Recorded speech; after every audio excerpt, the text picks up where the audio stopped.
10th class నుంచి BTech వరకు ఒక అబ్బాయిని లవ్ చేశాను సార్, తేజ అని. మాస్టర్స్ కోసమని నేను యూఎస్ వెళ్ళాను. అమౌంట్ ఒక 3 lakhs అట్లా అడ్జస్ట్ చేశాడు వెళ్ళడానికి. అతను మీకు ఫండ్ చేశాడా? కౌశిక్ అని ఒక అబ్బాయి పరిచయం అయ్యాడు సార్ నాకు యూఎస్ లో. అతను ఇండియాకి స్పాన్సర్షిప్ చేయడం రెడీ అయ్యాడా? జెన్యున్ గా ఉంటాడు. తను ఒక రోజు ప్రపోజ్ చేశాడు నాకు, ఇట్లా నేను అంటే నాకు ఇష్టం అది దానికి ఓకే చెప్పాల్సి వచ్చింది సార్. మీరు ఉండాలి కదా, మంచిగా చూసుకోవడం. దూరంగా ఉంటే ఓకేలు చెప్తారు. మనం డబ్బులు కూడా జోబులో వేసుకున్నాం. అందరూ కూడా దేశం దాటిన తర్వాత ఇంకా అక్కడికి ఇక్కడ కట్ అయిపోతే అక్కడ స్టార్ట్ అవుతుంది.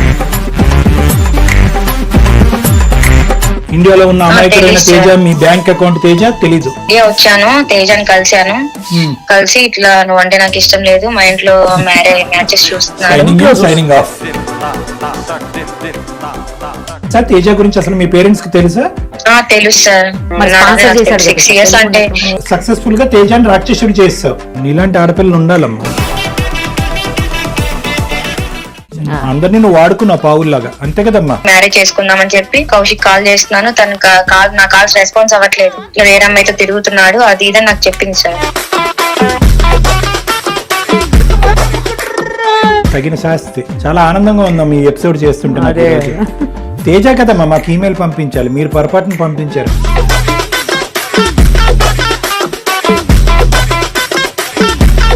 విడిపోయిన వాళ్ళని అందరిని ఇది చేస్తారని మీకు తెలిసి మీరు నాకు సాయం చేయగలరని. విడిపోయే వాళ్ళందరికీ చేయమ్మా, నీలాంటి వాళ్ళకి అసలు చేయం. ఈ రోజు మీ ముఖ్య ఉద్దేశం ఏంటి? మాకు కౌశిక్ తో కలపాలి. అవును సార్, కౌశిక్ నాకు కావాలి సార్, నేను మ్యారేజ్ చేసుకోవాలనుకుంటున్నాను సార్. మీరు చెప్పారంట అమ్మాయిని లవ్ చేస్తున్నానని, ప్రపోజ్ చేశారని చెప్తుంది. లవ్ చేసాం, ఓకే. లవ్ చేసిన వాళ్ళందరినీ పెళ్లి చేసుకోవాలని ఏం లేదు కదా. ఇండియాలోనే ఉన్నావా? ఇండియాకి వచ్చేసారు. మళ్ళీ వెళ్ళావు వెనక్కి?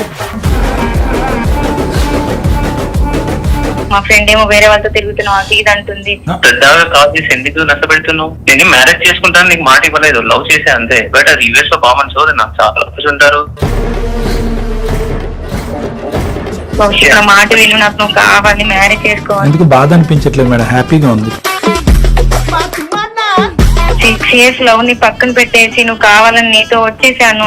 ఏంటమ్మా 6 years లో పక్కన పెట్టానండి, అదేదో క్వాలిఫికేషన్. ఇప్పుడు నాకన్నా మంచి బెస్ట్ అబ్బాయి దొరికితే వేరే అబ్బాయిని చేయడానికి ఏం గ్యారంటీ సార్? ఎవరిస్తారా గ్యారంటీ? మరి అమ్మాయి సంగతి ఏం చేద్దాం? లేదు సార్, టైం పాస్ సార్. అది ఇదేమన్నా పాస్ అనుకున్నావా? Time pass. నీ వెనకట్ల ఇంకో అమ్మాయితో తిరుగుతున్నావంట. అమ్మాయి నా వైఫ్ సార్. పెళ్ళి ఆల్రెడీ నాకు 2 months అయిపోయింది సార్. కావాలి. ఇప్పుడు కావాలంటే పెళ్ళైనా కావాలా? అదే కదా. నువ్వు గొప్పగా ఉన్నావమ్మా, నువ్వు గొప్ప పిచ్చి కేసులో ఉంది నీకు. కట్ చేయగానే మేము అక్కడ ల్యాండ్ అవుతాం, నువ్వు ఎక్కువ మాట్లాడుకో. అమ్మా నీకు అసలు బుద్ధి ఉందా? నువ్వు అమెరికా వెళ్ళి చదివేసుకున్నావా? ఒక్కటి గుర్తుపెట్టుకో, ఫస్ట్ టైం అందమైన జీవితంలో నిరుపమా మేడం కి డాక్టర్ కళ్యాణ్ చక్రవర్తికి వేరే ఉద్దేశం ఉంది, కలపాలనే ఉద్దేశం మాకు లేదు. నువ్వేమన్నా అనుకో. తేల్ కథం దుకాన్ బంద్.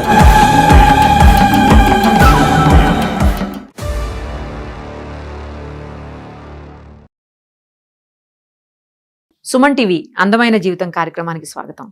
ప్రస్తుతం మనతో పాటు ఉన్నారు ప్రముఖ సైకియాట్రిస్ట్ డాక్టర్ కళ్యాణ్ చక్రవర్తి గారు. ఒకసారి ఆయనతో మాట్లాడదాం, ఈరోజు ఇష్యూ ఏంటో కూడా చూద్దాం. డాక్టర్ గారు నమస్తే. నమస్తే మేడం. సార్ ఈ రోజు ఏంటంటే హారిక అనే ఒక అమ్మాయి మనకి మెయిల్ చేసింది. నేను తెలుసో తెలియకో ఏదో తప్పు చేశాను, ఇప్పుడు నాకు ఏం చేయాలో అర్థం కావట్లేదు అనేది ఆ అమ్మాయి పెట్టినటువంటి మెయిల్ సారాంశం. నాకైతే ఆ అమ్మాయి తెలిసే తప్పు చేసింది అనిపించింది. సరే, మొత్తం మీరు విన్న తర్వాత మీరు డిసైడ్ చేయండి. మనం అమ్మాయితో మాట్లాడేద్దాం సార్, లేట్ ఎందుకు ఇంకా. తప్పకుండా. రైట్.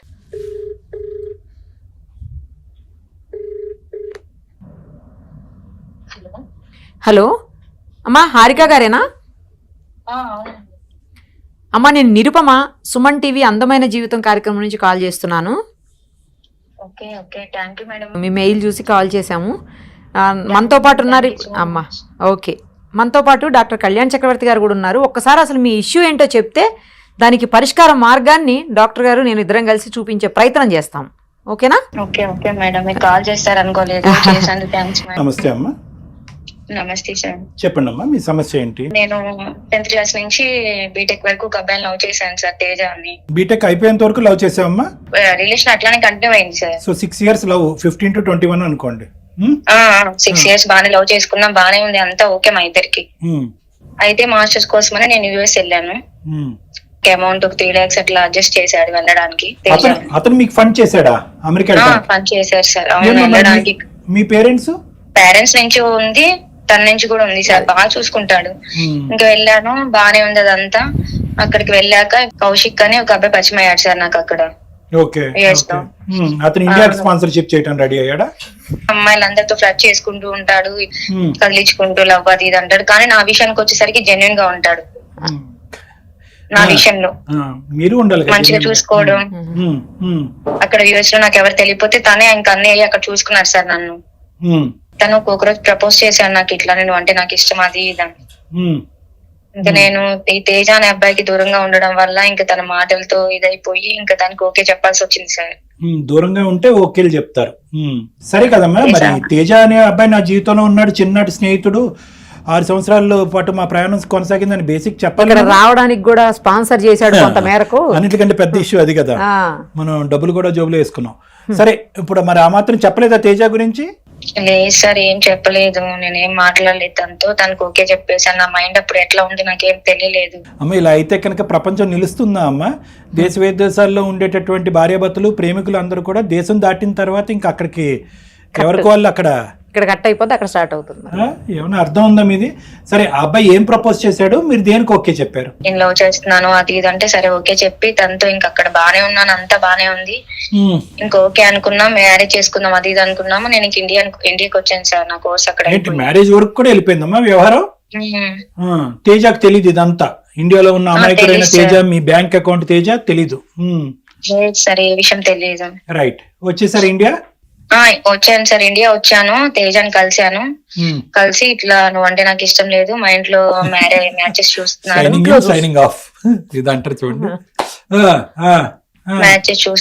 నేను వాళ్ళనే చేసుకుంటానంటే నీకు ఇష్టమా వాళ్ళని అడిగారు సార్.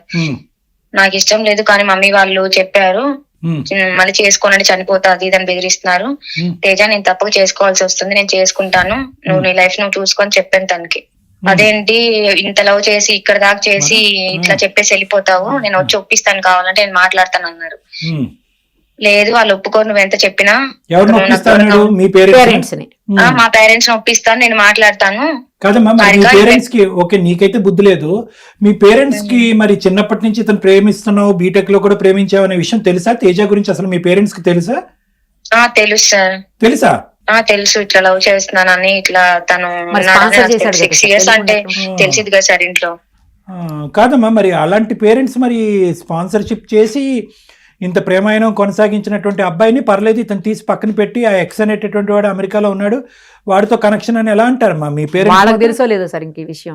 వాళ్ళకి ఇంకా తెలియదు సార్, నేను చెప్పలేదు. ఇంకా తేజకి చెప్పాను, తర్వాత ఇంకా ఇంటికి వెళ్ళి పేరెంట్స్ తో మాట్లాడాను, నాకు ఇట్లా తేజ అనే ఇష్టం లేదు, అది తన మీద అదొకటి ఏదో ఒకటి చెప్పేశాను, ఇట్లా బ్యాడ్ హ్యాబిట్ ఉంది ఇదని, మంచి అబ్బాయి కాదని, తేజ మంచోడు కాదు అది ఇదని చెప్పాను మా పేరెంట్స్ కి. ఇట్లా యుఎస్ లో వేరే అబ్బాయి పరిచయం అయ్యాడు, తను బాగా చూసుకుంటున్నాడు, జాబ్ ఉంది అది ఇదని సెటిల్ అవుతుంది. సక్సెస్ఫుల్ గా తేజాన్ని రాక్షసుడు చేస్తావు. అవును సార్, కంగ్రాచులేషన్స్. నీలాంటి ఆడపిల్లలు ఉండాలి. అతనికి ఈ ప్రేమ తెగొట్టుకుని అతనికి అన్యాయం చేయటమే కాకుండా మీ తల్లిదండ్రుల కళ్ళల్లో అతను ఒక భయంకరమైనటువంటి సాడిస్ట్ కింద చూపించి తల్లిదండ్రులు ఏమన్నారు అడగండి. పేరెంట్స్ రెస్పాన్స్ అయితే తను ఇంకా నేను అట్లా చెప్పానని అసలు ఏం జరుగుతుంది ఏంటని తనకు డౌట్ వచ్చింది సార్. ఇట్లా అని అసలు ఏంటి అమ్మాయి ఇట్లా మారిపోవడానికి ఏంటి అని ఇంకా మా ఇంటికి వచ్చి మా పేరెంట్స్ అడిగారు. తను ఇట్లా వేరే మ్యాచ్ చూసారంట, మరి పెళ్లి చేస్తున్నారంట. మరి ఇన్ని ఇయర్స్ నుంచి నేను లవ్ చేశాను కదా, అది మీకు తెలుసు, తనకు నేను చాలా హెల్ప్ చేశాను, నాకు ఏం లేకున్నా మాది పూర్ ఫ్యామిలీ అయినా నేను చాలా ఇదయి నేను చేశాను, మరి మీరు ఇట్లా అంటే మా పేరెంట్స్ వాళ్ళకి నిజం చెప్పారు, మేమేం చూడలేదు, తనే ఎవరినో లవ్ చేస్తున్నాను అని వచ్చి చెప్పింది, అది ఇది అని చెప్పి జరిగిందంతా చెప్పారు. ఇట్లా మీ పేరెంట్స్ కూడా ఇందులో అమాయకులే, అందరినీ నువ్వు వాడుకున్నావు పావుల్లాగా, అంతే కదమ్మా? ఎటొచ్చి నువ్వు ఏంటంటే తేజాని మీ ఇంటి వరకు రాకుండా ఆపలేకపోయావు. ఆబ్వియస్లీ నాకు తెలియకుండా వచ్చేసాడు తను. మరి అవుతాడా? తర్వాత అమ్మా ఇంకేమని చెప్పారు తర్వాత తనకి ఇంకా తెలిసింది సార్ ఇట్లా నేను వేరే అబ్బాయిని లవ్ చేస్తున్నాను అది ఇదని. ఇంకా తను నన్ను డిస్టర్బ్ చేయడం కానీ కాల్ చేయడం కానీ ఇట్లా చేసావని కూడా నాకు ఒక్క కాల్ కానీ మెసేజ్ కానీ నన్ను ఏం అడగలేదు సార్. ఇంకా తనే బాధపడి ఇంకా తనే డిప్రెషన్ లోకి వెళ్ళి ఇంకా నాకు దూరంగా ఉన్నాడు. ఇంకా సరే ఇదంతా అయిపోయింది, ఇంకా మ్యారేజ్ చేసుకుందామని చెప్పి కౌశిక్ కాల్ చేస్తున్నాను, తను నా కాల్స్ రెస్పాన్స్ అవ్వట్లేదు. నేను ఎప్పుడైతే యుఎస్ నుంచి ఇంటికి వచ్చానో ఇంకప్పటి నుంచి నాకు అవాయిడ్ చేస్తున్నాడు, కాల్స్ లేదు, మాట్లాడలేదు. ఏం జరిగింది ఏంది అనుకుంటులేపు మా ఫ్రెండ్ ఇట్లా నాకు యుఎస్ లో తెలిసిన అమ్మాయి కూడా నాతో పాటు హైదరాబాద్ కి వచ్చి ఇట్లా వేరే అమ్మాయితో తిరుగుతున్నాడు అది ఇదని నాకు చెప్పింది సార్. టిట్ ఫర్ టాట్ అంటారు కదా, ఇదే తగిన శాస్తి. చాలా ఆనందంగా ఉందాం ఈ ఎపిసోడ్ చేస్తుంటే. నాకు ఈరోజు తేజ కదమ్మా మాకు ఈమెయిల్ పంపించాలి, మీరు పొరపాటును పంపించారు. కాల్స్ చేస్తున్నా నాకు రెస్పాన్స్ అవ్వట్లేదు మేడం, మెసేజ్ చేస్తున్నా ఏం లేదు. ఇప్పుడు నాకు ఏం చేయాలో తెలియక మీరు ఇట్లా విడిపోయిన వాళ్ళని అందరిని ఇది చేస్తారని మీకు తెలిసి మీరే నాకు సాయం చేయగలరని. విడిపోయే వాళ్ళందరికీ చేయమ్మా, నీలాంటి వాళ్ళకి అసలు చెయ్యం. అసలు ఏమన్నా అర్థం ఉందా? మాట్లాడితే మరి ఇంకెలాగా? ఇక్కడ ఎవరు బాధితులు? నువ్వా బాధితురాలివి? నువ్వు విక్టిమ్? నేనే సార్, నాదే సార్ తప్పు, నేను ఒప్పుకుంటున్నాను. నువ్వు ఒకరు తల తొక్కావు, వేరే వాళ్ళు వచ్చి నీ తల తొక్కారు, అంతే కదా. వాడికి తెలుసు కౌశిక్, ఇదంతా కూడా నీ డ్రామా అంతా కూడా తెలుసు. ఈ అమ్మాయిని టిష్యూ పేపర్ లాగా వాడుకుని పడేయచ్చు పక్కన, ఈ అమ్మాయి ఆల్రెడీ ఒకరిని మోసం చేసి వచ్చి ఉంటుంది, ఇండియాలో ఎక్కడో ఏదో ఉంటుంది కదా అనేటటువంటి వ్యవహారాన్ని ముందుగానే కనిపెట్టి కొంతకాలం పాటు నీతో పాటు తిరిగి, నువ్వే అన్నావు కదా ఓపెనింగ్ స్టేట్మెంట్, చాలా మందితో ఫ్లర్ట్ చేస్తాడని చెప్పి. ఆ లిస్టులో నువ్వు కూడా ఉన్నావు. అంతే. ఇక్కడ ఎవరన్నా బాధపడే వ్యక్తి, ఇబ్బంది పడేటటువంటి వ్యక్తి, జీవితాంతం విక్టిమ్ ఎవరన్నా ఉన్నారంటే తేజ. అదే సార్, నాకు అప్పుడు నా మైండ్ ఎలా ఉందో, మైండ్ సెట్ ఎలా అవుతుందో కూడా తెలియలేక నేను అట్లా. అవునవును, నాకు అసలు ఒక్క విషయం అర్థం కాలేదు. ఇప్పుడు కలపమంటుంది, ఎవరితో కలపమంటున్నారు? కౌశిక్ తో కలపమంటున్నారా, తేజతో కలపమంటున్నారా? కౌశికే మేడం, నా కాల్స్ రెస్పాన్స్ అవ్వట్లేదు. ఒక కండిషన్ అమ్మ, కలుపుతాం కానీ తేజతో కలుపుతాం, మీకేమన్నా అభ్యంతరమా? సార్ నేను తన దగ్గరికి వెళ్ళి ఎలా మొహం చూపించి ఎలా మాట్లాడగలను సార్ ఇంత చేసిన తర్వాత? తేజతో అసలు ప్రాబ్లం ఏంటి మేడం మీకు? ఉన్నాడు. మీరు వాడుకున్నంతసేపు వాడుకుంటారు, వాడుకోవటం అనే సెషన్ అయిపోయిన తర్వాత ఇంకొక చోటుకు వెళ్తారు, అక్కడ వాళ్ళు మిమ్మల్ని వాడుకునేటటువంటి విధంగా చేస్తారు. అవతల వాళ్ళు బాయ్ చెప్పినా కూడా అంత మూర్ఖత్వంగా ప్రవర్తించి, అంత దారుణంగా ప్రవర్తించేటటువంటి బాయ్ చెప్పినా కూడా వాళ్ళే కావాలని మీరు కోరుకుంటారు. తేజ లాంటి మంచి వ్యక్తులు, మనసు ఉన్నటువంటి మనుషులు మాత్రం మీకు వద్దు, ఎందుకంటే ఆల్రెడీ వాడేసుకున్నారు, డబ్బులు తినేశారు. తప్పుగా మాట్లాడానా నేను? లేదు సార్, మీరు తేజ దగ్గరికి వెళ్ళి ఒకసారి మాట్లాడని అంటున్నారు. అంత మంచి మనిషి దగ్గరికి వెళ్ళి నేను ఎలా మాట్లాడగలను సార్? ఇంకా ఇంత తప్పు చేశాను, తనకి ఫేస్ చూపించాలన్నా నాకు అవ్వట్లేదు సార్. అవునమ్మా, ఇప్పుడు కాదమ్మా నీకు అయితే, అంటే నువ్వు నిజంగా ఈ రోజు మనస్ఫూర్తిగా ఈ సిచ్యువేషన్ వచ్చింది కాబట్టి తేజ మీద జాలి పడుతున్నావా, లేదంటే ముందు నుంచి నీకు తేజ మీద జాలి ఉందా? నన్ను పట్టించుకోకుండా వేరే అమ్మాయితో ఉన్నాడని తెలిసింది కదా సార్, నాకు ఇప్పుడు తెలుస్తుంది ఆ పెయిన్ ఎట్లా. 6 సంవత్సరాల పాటు ఉండేటటువంటి ప్రేమని కేవలం కౌశిక్ అనేటటువంటి వ్యక్తి నీకు ఎదురు పట్టడం వల్ల, ఏదో తాత్కాలికంగా స్టాప్ గ్యాప్ మెజర్లో కాస్త నీకు ఊరట ఇవ్వటం వల్ల, ఏదో దేశ విదేశాలు వదిలి అక్కడికి వచ్చావు కాబట్టి చేదోడు వాదోడుగా ఉండటం వల్ల 6 సంవత్సరాల ప్రేమని నువ్వు తుంగలో తొక్కేవమ్మా. అలాంటి వ్యక్తి కాదు ఎవరైనా కూడా, ఇది అవకాశవాదం కాదమ్మా, ఆపర్చునిస్ట్ కాదు ఇది. నువ్వు అడ్వాంటేజ్ తీసుకోలేదు సిచ్యువేషను, అది నీకు వచ్చి నీకు వాత పడేటప్పటికి అరే తేజ మీద నాకు జాలి వస్తుంది. ఈ మాటలు నమ్మశక్యంగా ఏమనిపించట్లేదమ్మా. ప్రేమ అంత ఉష్కాకిలాగా ఇలా వెళ్ళిపోయి మళ్ళీ ఉష్కాకి అన్నట్టుగా వచ్చేసేటటువంటిది ప్రేమ కాదు, అది మనసులో ఉండేటటువంటి ఒక భావం. నువ్వు ఆపర్చునిస్టు, అవకాశవాది. నువ్వు కౌశిక్ని అవకాశం తీసుకున్నావు, తేజని అవకాశం తీసుకున్నావు, తేజని మరి అంతే. వాడుకోవటం అంటే మీకు కోపం వస్తుంది కాబట్టి అవకాశవాదం అని మేము అంటాం. అంటే నో గో సిచ్యువేషన్ వల్ల అమ్మా, అంటే ఇంకో దారి లేదు కాబట్టి, నా కర్మకి ఇదే రాసి ఉంది కాబట్టి కౌశిక్ వెంటే పడతానని అనే ఉద్దేశమా మీకు? లేకపోతే ఫైనాన్షియల్ గా స్ట్రాంగ్ ఉన్నాడా? అట్లానే కాదు, ఇప్పుడు నేను తేజకి వెళ్ళి నా ఫేస్ చూపించలేను మేడం. దిక్కులేని పరిస్థితిలో కౌశిక్ కావాలనుకుంటున్నారా మీరు? దిక్కులేనటువంటి పరిస్థితుల్లో కౌశిక్ నన్ను తన్నున మోసం చేసినా ఇంకో విధంగా చేసినా కౌశికే కావాలి. కానీ నా అసలు సిసలైనటువంటి ప్రేమ తేజ దగ్గరే ఉంది. కానీ తేజాన్ని ఆల్రెడీ నేను చుక్కలు చూపెట్టాను కాబట్టి మళ్ళీ వెళ్ళి తేజాన్ని నా జీవితంలోకి లాక్కోలేను అని మీరు అనుకుంటుంటే నేను ఒక ప్రపోజల్ చెప్తా. ఏంటంటే కనుక తేజాన్ని మేము ఏదో బతమాలుకునో వామాలుకునో, నీకు పిచ్చి పట్టిందో, ఒక మైమరిచో, ఏదో ఒక తప్పుదోలో వెళ్ళావు, ఇప్పుడు నీ బుద్ధి వచ్చింది, మళ్ళీ పాత ప్రేమే కావాలి, అసలు సిసలైనటువంటి పాత ప్రేమే కావాలి, తాత్కాలికంగా తూతూ మంత్రంగా వచ్చినటువంటి సంవత్సరం పాటు ఆర్టిఫిషియల్ ప్రేమ తను వద్దు అనుకుంటుంది అని మేము తేజాన్ని కన్విన్స్ చేసుకుంటాం. మీరు రెడీయా? లేదు లేదు సార్, నాకు కౌశికే కావాలి సార్. నాకు ఆ గిల్టీ లైఫ్ లాంగ్ ఉంటది. వద్దు సార్, అది అట్లాంటి మంచి మంచి మంచి లైఫ్ లోకి నేను ఏమో వెళ్ళాలనుకోవట్లేదు అమ్మా సార్. ఏమో నువ్వు ఏదో చెప్పడానికి ఒక 2 కారణాలు చెప్పి మమ్మల్ని నమ్మగలుగుతున్నావేమో అన్నట్టు అనిపిస్తుంది, కానీ నేను ఎప్పుడు కూడా నేను స్క్వేర్ 1కి వెళ్ళిపోతానమ్మా. ఇలాంటి అంశాలు మీకు ఎప్పుడు రియలైజ్ అయ్యింది? తేజ ప్రేమ అసలు ప్రేమ అనేది ఎప్పుడు రియలైజ్ అయింది? కౌశిక్ మోసం చేశాక కరెక్ట్. తేజ ప్రేమ రియలైజ్ అయింది. అంతకుముందు అవును 6 ఇయర్స్ సార్, పాటు నాకు జర్నీ ఇప్పుడు అయినప్పుడు అర్థమవుతుంది. ఇందాక ఒక స్టేట్మెంట్ మీరు అన్నారు, చాలా అసహ్యంగా ఉంది, వినటానికి ఇదిగా అనిపిస్తుంది. తేజ దూరంగా ఉన్నాడు కాబట్టి కౌశిక్ తో కనెక్ట్ అయ్యాను US లో అని అన్నారు. ఏం మాటలమ్మా ఇవి? ఇలాంటి మాటలు నీ నోట్లోంచి వచ్చిన తర్వాత ఈరోజు తేజ అంటే నాకు అసలైన ప్రేమ ఉందని మళ్ళీ తేజ దగ్గరికి వెళ్ళిపోవటం నాకు గిల్ట్ అనిపిస్తుంది. ఒకసారి మోసం చేసినటువంటి అబ్బాయి పక్కన నేను కూర్చోలేను పడుకోలేను అనేటటువంటి మీ మాటలో పెద్ద పస లేదమ్మా. అలాంటి మాటలు మాట్లాడి మమ్మల్ని నమ్మించే ప్రయత్నం చేయకండి, అది పక్కన పెట్టండి. ఈ రోజు మీ ముఖ్య ఉద్దేశం ఏంటి? మాకు కౌశిక్ తో కలపాలి. అవును సార్, కౌశిక్ నాకు కావాలి సార్, నేను మ్యారేజ్ చేసుకోవాలనుకుంటున్నాను సార్. అదే మీరు కొంచెం మాట్లాడండి. కౌశిక్ అనుకోవాలిగా. ఇప్పుడు కౌశిక్ కలుపుతావా ఫోను? నా కాల్ రెస్పాన్స్ అవ్వట్లేదు, కానీ ఒకసారి కాల్ చేశాను సార్. అమ్మా అసలు ఫస్ట్ ఆఫ్ ఆల్ మేము ఆలోచించాలమ్మా, ఇలాంటి కేసు మేము టేకప్ చేయొచ్చా లేదనేది మేము ఆలోచించాలి. ఏదో ఒక భ్రమలో ఉన్నట్టున్నాం, ఇదేది మా అందమైన జీవితం అనేటటువంటి కార్యక్రమంకి వచ్చే కానీ అందరినీ కలిపేస్తారనేటటువంటి ఉద్దేశంతో నువ్వు ఉన్నావేమో. ఇది అసలు ఎలా ఎత్తుకలి, అది ఎలా మోడల్? నేను చెప్తున్నాను కదా సార్, నేను మా ప్రోగ్రామ్ ఒప్పుకుంటున్నాను చీ సార్. అంటారమ్మా ప్రేక్షకులు, చీ అంటారు. ఏంటి తేజతో మాట్లాడుకుంటే డాక్టర్ గారు నిరుపమ మేడము కౌశిక్ తో మాట్లాడటం ఏంటి? ఇదేంటి అమ్మాయికి ఏ ఫోన్ కాల్ కనెక్ట్ చేయకుండా ఇక్కడికిక్కడ బుద్ధి చెప్పకుండా ఒకప్పుడు కౌశిక్ తో చెప్తున్నాను, కౌశిక్ ఏమంటాడో మాకైతే తెలీదు. ఓకే అని అంటే కనుక ఏంటమ్మా మా పరిస్థితి? ఎటువంటి బంధాన్ని మేము కాపాడినట్టు? సార్ నేను ఇప్పుడు రిలీజ్ అయ్యి చెప్తున్నాను కదా సార్, నేనే తప్పు చేశాను. అలా కదమ్మా, రేపు ఇంకో ఈమెయిల్ వస్తుందమ్మా మాకు తేజ నుంచి, డాక్టర్ గారు మీరు అలాగే ఎలా కలుపుతారు కౌశిక్ తో? నాకు కదా ఫోన్ కలపాలి, నా జీవితం కదా నాశనం అయింది. ఆ అమ్మాయి కౌన్సిలింగ్ ఇచ్చుంటే కనుక ఇప్పటికీ తేజ అనేటటువంటి నేను ఇప్పటికీ కూడా ఆ అమ్మాయి గురించి 1000 కళ్ళతో వెయిట్ చేస్తున్నానని తేజ రేపు మాకు ఈమెయిల్ పంపిస్తే? లేదు సార్, అట్లాంటి మంచి వ్యక్తి లైఫ్ లోకి మళ్ళీ నేను చికాకు చేయాలనుకోవట్లేదు వద్దా, మనం పదే మంచి మంచి అని అనద్దు, కానీ నాకు ఏదోలా ఉంది. అయినా కానీ ఒక్క 2 నిమిషాలు ఆగండి అమ్మా, మీరు లైన్లో ఉండండి. Okay sir. మేడం ఇది ఎంతవరకు మోరల్ ఎథికల్ అనేది మనం చూడాలి మేడం. ఇప్పుడు ఒకటి మనం మాట్లాడటానికి అయితే అబ్బాయితో మాట్లాడదాం. అట్లీస్ట్ ఏంటంటే అసలు ఈ అమ్మాయి యొక్క క్యారెక్టర్ ఆలోచన ఏంటి అనేది ఆ అబ్బాయి నోటి ద్వారా వింటే అప్పుడు ఈమెకు కూడా తెలుస్తుంది. తర్వాత అతను ఒప్పుకుంటాడా, గుడ్ బై చెప్తాడా, ఏమంటాడు అనేటటువంటి అంశం తర్వాత చూద్దాం. అలాగే, ఎందుకంటే ఒక మోసం చేయాలనేటటువంటి ఒక ఆడపిల్లకి మోసం చేయాలని ఇతను తలదన్నటువంటి ఇంకో వ్యక్తి. సో మోసం ప్లస్ మోసం ఇది డబుల్ మోసం, ఇద్దరిది సేమ్. వాళ్ళ కర్మరాత ఎలా ఉందనేది.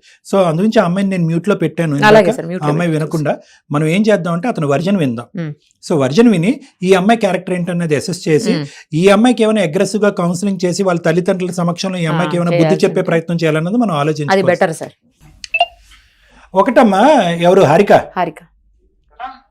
ఒక సింపుల్ పాయింట్ నేను నీకు చెప్తానమ్మా, ఏమనుకోవద్దు. కలుపుతామా లేదా అనేటటువంటిది చివరి దశ వరకు వదిలేసేయండి అమ్మా. ముందస్తు అదొక కండిషన్ గా పెట్టి మా ముందు కాళ్ళకు బంధం వేయొద్దు. నేను చెప్పేది ఏంటంటే కౌశిక్ యొక్క మనసులో మీకు ఏ స్థానం ఉంది, కౌశిక్ మీ గురించి ఏమనుకుంటున్నాడు, అతను ముందుకు రావడానికి రెడీగా ఉన్నాడా లేదా అనేటటువంటి అంశం, అతని క్యారెక్టర్ ఏంటి, ఒకప్పుడు ముందుకు రావడానికి వస్తే కనుక అతని కండిషన్స్ ఏంటి, వద్దు అనుకుంటే అతని ఆలోచన ఏంటి, ఇవి ఫస్ట్ తెలుసుకోవటానికి అతనికి ఒకసారి ఫోన్ కాల్ అయితే కలపమ్మా. అంతేగాని ఇది కలిపేయండి అది వద్దండి అంటే కనుక అది పద్ధతి కాదు. ఓకేనా? తనతో కన్విన్స్ అయ్యేలాగా చెప్పండి. సరే ఓకే, కల్పమ్మా. చూద్దాం ఆ కన్విన్స్ అనేటటువంటి పదానికి మీనింగ్ ఎంత ఉందో ఆలోచిద్దాం. The person you are speaking with has put your call on hold. Please stay. Sir నా కాల్ లిఫ్ట్ చేయట్లేదు సార్. సరే నంబర్ పంపించు అమ్మా, నెంబర్ పంపించు నిరుపమ మేడంకి. ఈ నెంబర్ పంపించు. ఆ నెంబర్ పంపండి అమ్మా. ఇప్పుడు ఈ నెంబర్ కి నేను చేస్తాను మేడం, మీకు పంపిస్తున్నాను, పంపించండి. హలో కౌశిక్ గారు. ఎవరు మీరు? సుమన్ టీవీ అందమైన జీవితం కార్యక్రమం నుంచి నేను నిరుపమ మాట్లాడుతున్నాను. మనతో పాటు డాక్టర్ కళ్యాణ్ చక్రవర్తి గారు కూడా ఉన్నారు. మీకు హారిక తెలుసు కదా? తెలుసు. నాకెందుకు కాల్ చేశారు? హారిక యాక్చువల్లీ మాకు ఒక మెయిల్ చేశారు. మీ ఇద్దరు రిలేషన్షిప్ వాటి గురించి, యుఎస్ లో మీ ఇద్దరు అనుబంధం గురించి అన్ని చెప్తూ మాకు ఆవిడ మెయిల్ చేశారు. ఇప్పుడు ఫోన్ లో కాల్లో లైవ్ లో కూడా ఉన్నారు ఆవిడ. ఏమండి? మా మధ్యలో ఏం రిలేషన్షిప్ అలాంటిది ఏం లేదు. ఏం లేదా? సరే, మనతో పాటు డాక్టర్ గారు ఉన్నారు. ఒకసారి అసలు ఏంటి మీ వెర్షన్ ఏంటో చెప్పండి. ఆవిడ కూడా లైన్ లోనే ఉన్నారు. కౌశిక్ గారు, చెప్పండి. అమ్మాయి ఏదో మోసపోయాను, మీరేదో రకరకాలుగా మళ్ళీ వాడుకున్నామంటే మీకు కోపాలు వస్తూ ఉంటాయి. రకరకాలుగా అక్కడ ఏదో బాగా ఫ్రెండ్లీగా ఉండేవారంట. ఆ అమ్మాయి మిమ్మల్ని పెళ్లి చేసుకుందాం అనే ఉద్దేశంతో ఇక్కడ పరిగెట్టుకుంటూ వచ్చి తల్లిదండ్రులను ఒప్పించి మీకోసం రెడీ అవుతే మీరు అక్కడేమో వచ్చి వేరే అమ్మాయితో డాష్ డాష్ అంట అని ఆ అమ్మాయి బాధపడుతుంది. సార్ నాకు ఫ్రెండ్స్ సార్ అంతే, చాలా మంది ఫ్రెండ్స్ ఉంటారు కదా, యుఎస్ లో ఉంటే ఫ్రెండ్స్ చాలా ఉంటారు. మరి ఈ అమ్మాయి ఏంటి భ్రమపడిందా ఇంతకాలం? మీరు చెప్పారంట అమ్మాయిని లవ్ చేస్తున్నానని, ప్రపోజ్ చేశారని చెప్తుంది.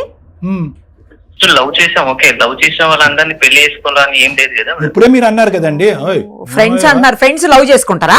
ఏం ప్రోగ్రామ్ అనుకున్నా, లవ్ చేసిన వాళ్ళందరితోనే పెళ్లి చేసుకుంటా ఉన్నా? ఏమి డ్రామాలా? చాలా మంది ఫ్రెండ్స్ ఉంటారండి అన్నావు, మీరెవరండి నాకెందుకు కాల్ చేశారు అన్నావు. లేదయ్యా ఈ అమ్మాయి హారిక లైన్లో ఉందంటే నాకు తనకి రిలేషన్షిప్ ఏమీ లేదండి అని అన్నావు. అసలు ఆ పదాలు నువ్వు ఎందుకు వాడతావు? ఎందుకే గుమ్మడికాయలు దొంగ ఎవరంటే భుజాలు తడుముకుంటావు? ఇంకా జట్ లాగ్లో ఉన్నట్టున్నావు. అక్కడ ఉన్నావు, ఇక్కడ ఉన్నావు, నువ్వు ఇండియాలోనే ఉన్నావా? ఇండియాకి వచ్చేసారు. మళ్ళీ వెళ్ళావు వెనక్కి. కాల్ రెస్పాన్స్ అవ్వట్లేదు, ఏం లేదు. మా ఫ్రెండ్ ఏమో వేరే వాళ్ళతో తిరుగుతున్నావు అది ఇది అంటుంది. పెద్దగా కాల్ చేసి ఎందుకు నష్టపెడుతున్నావు? మ్యారేజ్ అన్నావు, లవ్ అన్నావు, నీ గురించి నన్ను 6 years లవ్ చేసిన ఆయన కూడా వదిలిపెట్టేసేసి నీ దగ్గరకు వచ్చేసరికి నువ్వు ఇప్పుడు ఇలా మాట్లాడితే నేను ఎక్కడికి వెళ్ళాలి? మా ఇంట్లో కూడా మా పేరెంట్స్ కి ఒప్పించుకున్నాను. నేను మ్యారేజ్ చేసుకుంటాను నీకు మాట ఇవ్వలేదు, లవ్ చేసే అంతే. బట్ అది యుఎస్ లో కామన్, సో నాకు చాలా లవ్స్ ఉంటారు. ఎన్ని మాటలు చెప్పావు, ఎలా చూసుకున్నావు?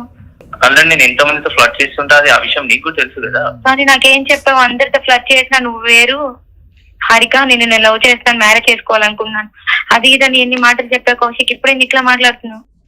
కౌశిక్ నా మాట విను, నాకు నువ్వు కావాలి, మ్యారేజ్ చేసుకోవాలి. బాధ అనిపించట్లేదు మేడం, హ్యాపీగా ఉంది. 6 years లవ్ ని పక్కన పెట్టేసి నువ్వు కావాలని నీతో వచ్చేసాను. ఏంటమ్మా 6 years లవ్ పక్కన పెట్టానండి, అదేదో క్వాలిఫికేషన్.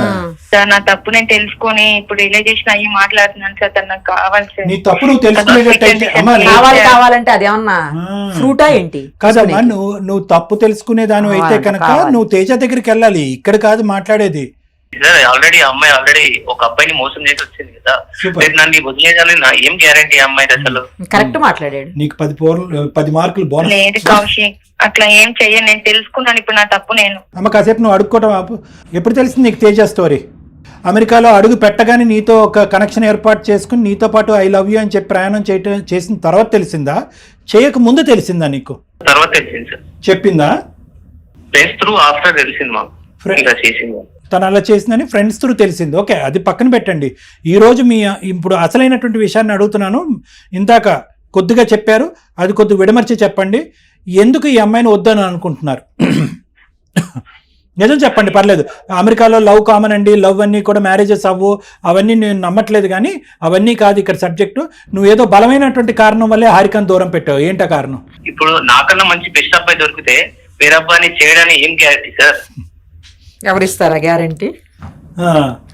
సో నీ టెక్స్ట్ బుక్లో ఈ పద్ధతి ఉండొచ్చు, కానీ ఆడపిల్ల టెక్స్ట్ బుక్లో ఈ పద్ధతి ఉండకూడదు. నువ్వు పెళ్లి చేసుకునేటటువంటి ఆడపిల్ల జీవితంలో మాత్రం ఇలాగ పర్మనెంట్గా ఒకడినే లవ్ చేయాలి, ఒకడినే పెళ్లి చేసుకోవాలి, వాడిని భర్త కింద యాక్సెప్ట్ చేయాలి. మీరైతే వచ్చి పుస్తకంలో పేజీలు తిప్పినట్టుగా అమ్మాయిలు తిప్పేస్తూ ఉంటారు. అదే ఎక్స్పెక్ట్ చేశారు సార్. నాకు వచ్చేటటువంటి అమ్మాయి చాలా చక్కని చుక్క అయి ఉండాలి, ఫస్ట్ టైం నేనే అయి ఉండాలి, ఆ అమ్మాయికి సెకండ్ థర్డ్ ఉండకూడదు అని నువ్వు ఎంతైతే క్లారిటీతో ఉన్నావో అంతవరకు మాకు అర్థమైంది. మరి ఇప్పుడు వరకు ఈ అమ్మాయి చేసిన ప్రామిస్ ఏంటి? ఆ అమ్మాయి పెద్ద టికెట్ ఖర్చు పెట్టుకుని ఇండియా వచ్చేసి తల్లిదండ్రులను ఒప్పించేసింది. మరి ఆ అమ్మాయి సంగతి ఏం చేద్దాం? లేదు సార్, టైం పాస్ సార్. అది ఇదేమన్నా పాస్ అనుకున్నావా? టైం పాస్ ఏం బాబు, ఊరుకుంటున్నావానా? నా క్యారెక్టర్ తెలిసి సార్ ఆల్రెడీ. క్యారెక్టర్ తెలిస్తే ఏమో మారేమో అనుకుంది ఆడపిల్ల. అంతే, నువ్వు అందరికీ ఆ రేంజ్ లో ప్రామిస్ చేస్తావు. ఇలాంటి అమ్మాయిలు కొంతమంది ఏంటంటే నువ్వు ఎంత ఫ్లర్ట్ చేసినా కూడా అందరితోని ఫ్లర్ట్ చేస్తాడు, నన్ను ఒక్కదాన్ని పెళ్లి చేసుకుంటాడని చెప్పి ఇలాంటి పిచ్చి అమ్మాయిలు కొంతమంది అనుకుంటా ఉంటారు. ఏం చేయాలి సార్ నేను చెప్పండి? ఏం చేయడం కాదు, అసలు నీకు అదేంటో చెప్పు. అసలు ఎవరో అమ్మాయి ఉందంట, ఇప్పుడు నీ వెనకాతలు ఇంకో అమ్మాయితో తిరుగుతున్నావంట. మరి ఆ అమ్మాయితో కూడా మేము ఫోన్లో మాట్లాడి అమ్మ నువ్వన్నా జాగ్రత్త పడని చెప్పాలి కదా, అమ్మాయికి వార్నింగ్ ఇవ్వాలి కదా. ఆ అమ్మాయి ఇండియనా, అమెరికనా, రష్యనా? ఇక్కడ అమ్మాయినా? ఇండియన్. మరి అమ్మాయికి చెప్పాలి మేము నువ్వు ఇలా లైన్లో క్యూలో పెట్టుకుని అందరినీ వాడుకుంటూ వెళ్ళిపోతే కనుక మేమే ఇక్కడ ఖాళీగా కూర్చోలేదు. మేము అందరి అమ్మాయిల రక్షణ మేము కోరుకుంటున్నాం. నేను ఏ అమ్మాయితో తిరగలేదు సార్. ఆ అమ్మాయి ఏదైతే చెప్పింది కదా, ఆ అమ్మాయి నా వైఫ్ సార్. పెళ్ళి ఆల్రెడీ నాకు 2 months అయిపోయింది సార్. నువ్వేం మాట్లాడుతున్నావు కౌశిక్? అసలు నీకేమైనా అర్థమవుతుందా? మ్యారేజ్ అయింది ఏంటి? అలా అని చెప్తే వదిలేస్తావనా? ఆల్రెడీ అక్కడ అబ్బాయి ఆల్రెడీ మోసం చేసేసి నన్ను మోసం చేయమని ఏంది? ఆ అమ్మాయి పెళ్లి చూపుల గురించి వస్తే నువ్వు పెళ్లి గురించి వచ్చావు అనమాట. తప్పేముంది సార్ అసలు? ఇక్కడికి వచ్చాక సీక్రెట్ గా పెళ్లి చేసుకుని ఇప్పుడు 2 నెలలు అయిందంటావు పెళ్లి అయినా నీ మాటలు నేను నమ్మట్లే. తప్పించుకోవటానికి నువ్వు అలా మాట్లాడుతున్నావు. ఒక్క నిమిషం ఆగు, ఒక్క నిమిషం వాట్సాప్ లో మాకు నీ పెళ్లి ఫోటో పంపించు. పంపిస్తాను, పంపించు. 1 మినిట్ ఆగు. పబ్లిక్ చేశాను సార్. పబ్లిక్ చేయము, పబ్లిష్ చేయము. చెప్పండి, పంపియండి, మేము చూస్తాం. సార్ వచ్చింది సార్, చూసుకోండి. వచ్చింది సార్. ఓకేనా సార్? అంటే నీ సైడ్ క్లియరెన్సా అన్నట్టు అడుగునట్టున్నావు. నా సైడ్ క్లియరే కదా సార్, నేను ఫోన్ పెట్టేచ్చా అని. అమ్మ ఉండమ్మా. లేదమ్మా, ఫోటో పంపించాడు, అదిగో ఇద్దరు కలిసి పెళ్లి ఫోటో ఉంది అక్కడ. మేడం నీకు కూడా ఫార్వర్డ్ చేస్తారు, అందుకే ఫార్వర్డ్ చేస్తా. వెడ్డింగ్ ఇన్విటేషన్ కావాలి. ఇప్పుడు కావాలంటే పెళ్లిలో కావాలా? అదే కదా. నువ్వు గొప్పగా ఉన్నావమ్మా. అంటే కలిపేయటం అన్నావు ఇందాక, ఇది కూడా కలిపేస్తావు అనుకున్నావు. పెళ్ళైన తర్వాత కూడా నువ్వు ఒక 2 నిమిషాలు ఆగు. అక్కడ ఆ అమ్మాయి పరిస్థితి మేము ఆలోచిస్తున్నాం. ఇతను చూడండి సార్. ఏ ఫోటో కాదు అమ్మ, ఫోటోలు చాలా ఉన్నాయి, మొత్తం చాలా ఫోటోలు పంపాడు, ఒకటి కాదు పంపింది. భ్రమలో నువ్వు ఏలో ఉన్నావు. నువ్వు ఏలోంచి బయటికి రా అమ్మా. నువ్వు బయటికి రా. నువ్వు భ్రమలో ఉన్నావు. మంచోళ్ళు ఎవరు, చెడ్డోళ్ళు ఎవరు, జీవితం ఏంటి, ప్రేమ ఏంటి, పెళ్లి ఏంటి, భవిష్యత్తు ఏంటి, ఆరోగ్యకరమైన బంధాలు ఏంటి అనేటటువంటిది కొద్దిగా నీకు గడ్డి పెట్టాలి. హైదరాబాద్ లో ఉన్నావు కాబట్టి అర్జెంట్ గా రా. మంచోడు వదిలిపెట్టింది. ఇప్పుడు ఈడు క్లోజ్ సార్. ఇప్పుడు తేజాన్ని ఒప్పించండి అంటావేమో, మళ్ళీ ఈమెయిల్ పంపించి. నమస్కారం తల్లి. నువ్వు గొప్ప పిచ్చి కేసులో ఉంది నీకు. కట్ చేయగానే మేము అక్కడ ల్యాండ్ అవుతాం. నువ్వు ఎక్కువ మాట్లాడుకో సార్. ఏం చేశారు సార్? ఆల్రెడీ మ్యారేజ్ చేసుకున్నాను సార్. ఆల్రెడీ అమ్మాయికి మ్యారేజ్ అయింది, సర్టిఫికేట్ లైన్ లో ఆడపిల్లలు పెట్టి మోసం చేసి ఇప్పుడు పెళ్లి చేసుకున్నాను కాబట్టి నన్ను వదిలేయండి, నేను యుగ పురుషుడిని, నేను భార్యతో పాటు హ్యాపీగా కాపురం చేస్తాంటే మేము ఊరుకుంటామా? నీ భార్యకి చెప్పవా? మీ భార్యకి చెప్పవా? హారిక గురించి ఇవన్నీ మాట్లాడుకో. ఈ విషయం అంతా నీ భార్యతో మాట్లాడదామా? నేను పెళ్లి చేసుకుంటాను, అసలు అమ్మాయికి మాట కూడా ఇవ్వలేదు. అవన్నీ అనవసరం. అందరికీ నిజాలు తెలియాలి. పెళ్ళి అయినటువంటి నీ భార్యకి కూడా నిజాలు తెలియాలి. అయినా కానీ తర్వాత నీకు కాల్ చేసి నీ సంగతి ఏంటో చూస్తాం. ఫస్ట్ నువ్వు ఫోన్ పెట్టు. ఫస్ట్ ఈ అమ్మాయితో మాట్లాడాలి. ఎందుకంటే ప్రధానంగా ఈ అమ్మాయి మా సాయం గురించి వచ్చింది కాబట్టి ఈ అమ్మాయి కొద్ది బుద్ధి చెప్పాలి. నువ్వు ఫోన్ పెట్టు, నీ సంగతి తర్వాత చూస్తాం. అమ్మా నీకు అసలు బుద్ధి ఉందా? నువ్వు అమెరికా వెళ్ళి చదివేసుకున్నావా? అసలు నీకు బుద్ధి ఉందా అమ్మా? వాడు నీ కళ్ళెదురుకుంటా అంత మోసగాడు. అమ్మా ఇక్కడ ఒకటి నేను చెప్తా. తేజ మొదట మధ్యలో చివరి దశ వరకు ఒక మంచి ప్రేమికుడు, ప్రస్తుతం ఒక భగ్న ప్రేమికుడు మోసపోయాడు. ఆ అబ్బాయికి 100కి 200 మార్క్స్ పడతాయి. నువ్వు తేజతో చేసినటువంటి ప్రయాణం కానీ లేదంటే తర్వాత కౌశిక్తో చేసేటటువంటి ప్రయాణం కానీ నీకు 100కి మైనస్ మార్కులు పడతాయి. ఎందుకు నేను ఈ మాట అంటున్నానంటే తెలుసా, కౌశిక్ ఎలాంటి వాడు అనేటటువంటిది మొదటి మెతుకు నుంచి నీకు తెలుసు. అది ఉడికిందా లేదు. ఎవరెవరితో తిరిగానని లిస్ట్ చెప్పాడు, ఎవరెవరితో తిరిగాడని చెప్పాడు, ఇది లవ్ అనే చెప్పాడు, ఇది పెళ్లి వరకు వెళ్ళదు అనేటటువంటిది నీకు చెప్పాడు. అన్ని వివరంగా చెప్పినా కూడా ఏదో విధంగా కౌశిక్ని సాధించేయాలనేటటువంటి ఉద్దేశంతో ఒక సిగరెట్ పీకని తొక్కినట్టుగా తేజాన్ని తొక్కేసి అతని జీవితాన్ని సర్వనాశనం చేశావు. నువ్వేం మనిషివి? ఈరోజు నువ్వేం జాలి చూపెట్టాలా? ఒక్కటి గుర్తుపెట్టుకో. ఫస్ట్ టైం అందమైన జీవితంలో ఒక కాల్ వెనకాతల నిరుపమ మేడంకి డాక్టర్ కళ్యాణ్ చక్రవర్తికి వేరే ఉద్దేశం ఉంది. కలపాలనే ఉద్దేశం మాకు లేదు. నువ్వేమన్నా అనుకో. కేల్ కథం దుకాన్ బంద్. అతనికి పెళ్లి కాకపోయినా కూడా మేము కలిపి ఉండేవాళ్ళం కాదు. అతనికి ముందుకు వచ్చినా కూడా ఇదయ్యా తేజాకి జరిగినటువంటి మోసం ఇది. నువ్వు నిజంగా మంచి ప్రేమికుడు, ఒక మంచి వ్యక్తి అయితే కనుక తేజాని ఈ అమ్మాయిని కలపయ్యా అని అబ్బాయికి మేము విన్నపించుకుని ఉండేవాళ్ళం. ఒకప్పుడు చెప్తున్నాను, ఆ అబ్బాయికి పెళ్లి కాకపోయినా కూడా నువ్వు కోరుకున్నటువంటి కోరిక తప్పు. కలపాలి, మమ్మల్ని ఇద్దరిని కలపాలి అనేటటువంటిది మానవత్వంతో అసలైనటువంటి ప్రేమికులు కోరుకునేటటువంటి కోరిక కాదు. అందులో కూడా స్వార్థం ఉంది. సో నీకేదైతే శాస్తి జరగాలో నువ్వు చేసుకున్న దానికి నువ్వు ఆ కర్మను అనుభవిస్తున్నావు. అలా అమ్మాళ్ళ మీ దగ్గర రమ్మనండి సార్ ఫస్ట్ అర్జెంట్గా. ఈ కాల్ యొక్క ముఖ్య ఉద్దేశం అనేటటువంటిది అవతల కౌశిక్ ఒక క్యారెక్టర్. కౌశిక్ లాంటి మగాళ్ళు కూడా నీలాంటి ఆడపిల్లలకి సరైనటువంటి బుద్ధి చెప్పడానికి, సమాధానం చెప్పడానికి అలాంటి వాళ్ళు ఉంటారు. అందరూ తేజ లాంటి ఉండరు. ఈరోజు ఎవరన్నా బాధితుడు, భగ్న ప్రేమికుడు, ఒక వ్యాధిగ్రస్తుడు, నిజంగా పిచ్చోడు అయిపోయి ఉంటాడు ఆ అబ్బాయి. ఈ పాటికి 6 సంవత్సరాల పాటు ప్రేమించి నిన్ను జేబులో అతను కష్టార్జితంతో స్పాన్సర్ చేసి నేను అమెరికా పంపించినటువంటి వ్యక్తి ఇప్పుడు అర్జెంట్గా నిరుపమ మేడం నేను అతని బాగోగులు ఎలా ఉన్నాయని చెప్పి అతనికి ఫోన్ చేసి కనుక్కోవాల్సినటువంటి అవసరం ఉంది. నీకు బుద్ధి చెప్పేటటువంటి ఉద్దేశం మాకు లేదు. నీకు ఒకటే చెప్తున్నాం, నీకు మతి భ్రమించింది, నీకు బుర్ర పని చేయట్లేదు. కాబట్టి నువ్వు ప్రధానంగా నేర్చుకోవాల్సింది ఏంటంటే, నువ్వు మీ పేరెంట్స్తో పాటు నా దగ్గరికి రా, నీకు కౌన్సిలింగ్ కావాలి. నీకు తేజ ఎలా అయితే నీ జీవితంలో నువ్వు వద్దు అని తన్నేసుకున్నావో అదే విధంగా కౌశిక్ నీకు గుడ్ బై చెప్పేసి తన జీవితాన్ని తను చూసుకున్నాడు, తన దారిని తను చూసుకున్నాడు, అతని జీవితాన్ని అతను కాపాడుకున్నాడు. అతను స్వార్థపరుడు, ఆడపిల్లను వాడుకునేటటువంటి మనిషి ఏమన్నాను, అతను మొదటి నుంచి నా క్యారెక్టర్ ఇది అని చెప్పి ఒక ఓపెన్ బుక్ లాగా నీకు అన్ని చెప్పినా కూడా అతనే కావాలి అని అతను వెంట పడుతూ ఒక బంగారం లాంటి తేజని కాలదనుకున్నాను. కాబట్టి బుద్ధి రావాల్సింది, ఆలోచించవలసింది, నీకు ప్రేమ మీద భక్తి భావాలు అర్థం చేసుకోవాల్సినటువంటి అవసరం నీకుంది, వీళ్ళందరికీ కాదు. కాబట్టి నువ్వు రా నా దగ్గర, మీ పేరెంట్స్ తీసుకొని రా సార్, ఫస్ట్ అర్జెంట్ గా. ఓకేనా? Okay sir. ఫస్ట్ మీ పేరెంట్స్ తీసుకుని రండి, తర్వాత అతని సంగతి ఏంటో, వాళ్ళ భార్య సంగతి ఏంటో అనేది మేము సపరేట్ కాల్, కౌశిక్ సంగతి ఏంటో అనేది ఒక సపరేట్ కాల్లో మేము అక్కడ చూసుకుంటాం. ఓకేనా? అదే నా దాని సిచ్యువేషన్ ఎవరికి రాకూడదు సార్. మరి ఏం చేద్దాం? నా తప్పు నాకు తెలుస్తుంది. ఇప్పుడే రియల్ ప్రేమ దొరికినప్పుడు అక్కడే ఆగిపోవాలి. ఇలా వాళ్ళు అంటే వెళ్తే ఇలా చివరికి లైఫ్ ఇట్లానే అయిపోతుంది. నా తప్పు నాకు తెలుస్తుంది. ఫోన్లేమ్మా, అంతైనా నీకు అర్థమైంది. అయినా కానీ ఒకసారి రండి, అమ్మ నాన్న తీసుకుని ఒకసారి నా దగ్గర రండి. ఓకేనమ్మా? తప్పకుండా రండి, కొన్ని విషయాలు మాట్లాడాలి, రండి. ఓకే, మంచిదమ్మా, జాగ్రత్త. పోన్లేండి మేడం, అట్లీస్ట్ రియలైజ్ అయ్యింది, చాలా వరకు అయింది. అందరికి ఒక మెసేజ్ పంపించింది. తన జీవితంలో అందరి జీవితం నాశనం చేసుకోవద్దు ఆడపిల్లలు, మంచి ప్రేమ ఏంటి, మోసమైనటువంటి ప్రేమ ఏంటి అర్థం చేసుకోండి అని చెప్పి ఒక సందేశం అయితే అందరికీ ఇవ్వగలిగింది. సేమ్ టైం ఒకళ్ళు మోసం చేయాలని చూస్తే ఆమెకే మోసం జరిగిందన్న విషయం కూడా అర్థం. Naturally madam. Right sir, thank you.